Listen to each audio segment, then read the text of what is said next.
We have a tragic update tonight to a medical story we brought you last month about chronic pain after laser eye surgery and one man who was powerless to cope. CTV's medical specialist Avis Favreau on why his grieving family is speaking out now. Many thousands of nearsighted Canadians have had laser eye surgery to sharpen vision, but for one Ontario man, the procedure ended with a devastating outcome.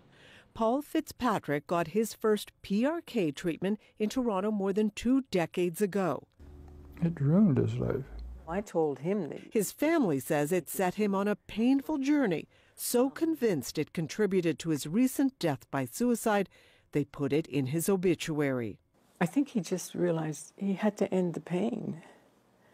And the only way he could end it was doing something like that. PRK removes the top layer of the eye and then reshapes the cornea to sharpen vision. But shortly after his treatment, Paul began suffering migraines and dry eyes. Unable to find help, the self-made millionaire and father of 2 spent the next 20 years searching for a diagnosis and treatment. Documented here in his medical records and vast array of glasses and corrective lenses. The burning pain, the needles in his eyes, that was the kind of, that's how he described the pain. In the final months, his family says Paul spent much of his time with his eyes closed to lessen the agony. After his death, October 6th, his family found a note. "Pain, pain, and more pain, burning eyes," he wrote. "Please forgive me for not being strong enough to cope." Well, because selective surgery, I think people really have to realize, it has to be pointed out there's risks, life-altering risks.